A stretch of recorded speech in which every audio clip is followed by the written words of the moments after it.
எல்லாருக்கும் வணக்கம். இன்றைக்கி ஒரு புதுமையான டிஷ் பார்க்க போகிறீங்க. ரொம்பவே ஃபேமஸான கேரட் சட்னி தான் இது. தேவையான பொருள்: ஒரு வெங்காயம் கட் பண்ணியாச்சு, ஒரு தக்காளி கட் பண்ணியாச்சு, ஒரு கேரட்டு நல்லா மீடியம் சைஸ் எடுத்து கட் பண்ணிக்கோங்க. இது பச்சை பயிறு நல்லா பார்த்துக்கோங்க, பச்சை பயிறு எடுத்திருக்கேன்.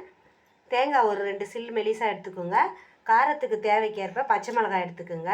நான் 2 மிளகா வச்சுருக்கேன். தாளிக்கிறதுக்கு காஞ்ச மிளகாய் சேர்த்துப்பேன் 2. இவ்வளோதான் தேவையான பொருள். இப்போது வதக்கி அரைச்சிடலாம் வாங்க. இப்போது எண்ணெய் கடாய் வச்சுட்டு பேனில் எண்ணெய் போட்டாச்சு. இந்த சிறுபருப்பை சேர்த்துருங்க.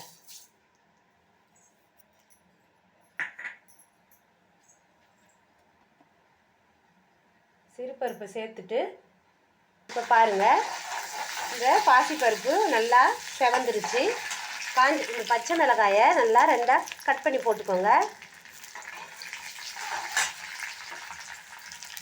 கூடவே கட் பண்ணி வச்ச வெங்காயம் சேர்த்துடலாம்.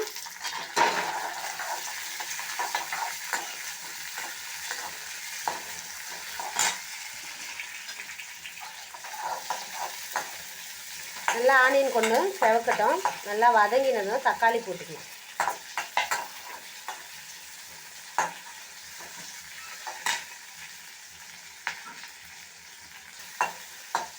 இப்போது கட் பண்ணி வச்ச தக்காளி சேர்க்குறேன்.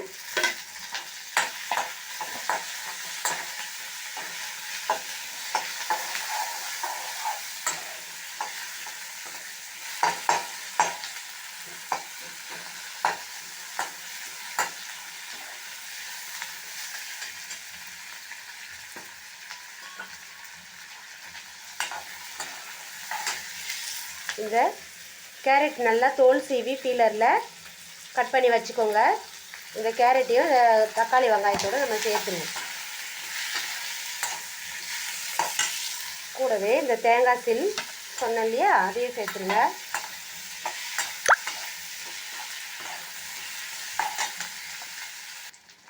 இப்போது எல்லாமே போட்டுட்டோம். காரம் 2 பச்சை மிளகாய் தான் சேர்த்துருக்கேன். இது கேரட் சட்னி கொஞ்சம் இனிப்பாக தான் இருக்கிற மாதிரி இருக்கும். அதால் அரைக்கும் பொழுது 2 மிளகாய் போட்டுக்கோங்க. தாளிக்கிறதுக்கு காஞ்ச மிளகாய் நல்ல வர மிளகாய் 2 கிள்ளி போட்டு தாளிச்சிக்கலாம் பூண்டோடு சேர்த்து.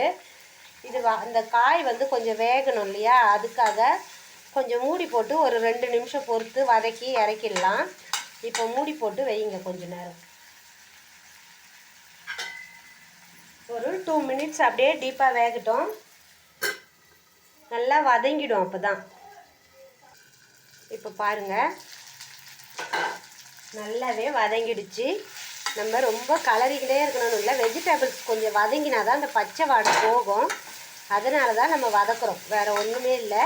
தக்காளி வெங்காயம் மட்டும்தான் ஒரு 2 மினிட்ஸ் வதக்குனாலே போதும். காய் கொஞ்சம் இப்படி பண்ணோம்னா நல்லா கட் ஆகணும். பாருங்கள் எப்படி நசுங்குதுன்னு. இந்த மாதிரி காய் கொஞ்சம் நசுங்குற மாதிரி வதக்கிக்குங்க. பேன்லேயே உங்களுக்கு தெரியும் நல்லா செவந்துருச்சு பாருங்கள். இப்போ இதை எடுத்து நம்ம ஒரு தட்டில் வச்சு ஒரு 5 நிமிஷம் ஃபேன் காற்றுல ஆற வச்சு அரைங்க. ஏன்னா சூட்டோடு நம்ம அரைக்கக்கூடாது. அம்மியில் அரைச்சிங்கன்னா ஓகே, நம்ம அப்படியே அரைச்சிடலாம். இப்போ இதை எடுத்துகிட்டு போய் நான் ஆற வச்சு தான் அரைக்க போகிறேன். இப்போது சட்னியை தாளிச்சிக்கலாம். ரெடி பண்ணி வச்சிட்டோம்னா நம்ம அரைச்சிட்டு மேலே உடனே தாளிச்சிடலாம். கொஞ்சமாக ஆயில் போட்டுக்குங்க. தாளிக்கிறதுக்கு கொஞ்சம் கருவேப்பிலை, கொத்தமல்லி, ஒரு 4 பல் பூண்டு தட்டி வச்சுருக்கேன். காஞ்ச மிளகாய் நல்லா பொடியாக கிள்ளி வச்சுக்கோங்க.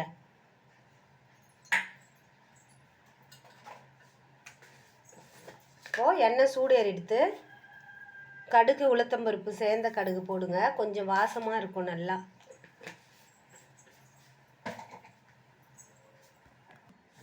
இப்போது தேவைக்கேற்ப உப்பு சேர்த்து இந்த சட்னியை நம்ம அரைச்சி எடுத்துட்டோம்.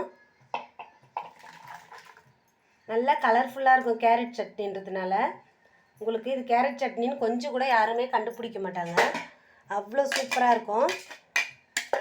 நீங்கள் தண்ணியாக வேணும்னா தண்ணியாக சட்னி மாதிரி அரைச்சிக்கோங்க.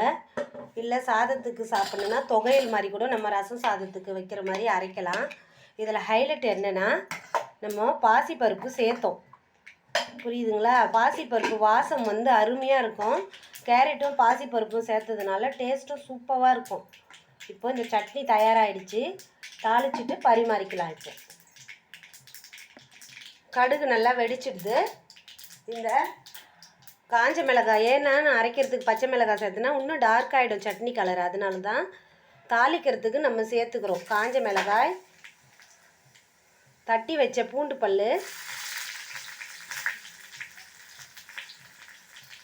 நல்லா கருவேப்பிலை கூட பொடியாக நறுக்கிக்கோங்க, அப்போ தான் வாசமாக இருக்கும்.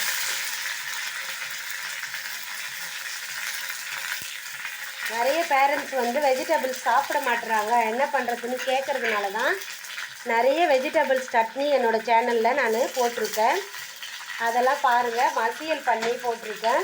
வெஜிடபிள்ஸ் சாப்பிட மாட்டுறாங்கன்னு சொல்கிறவங்களுக்கு தான்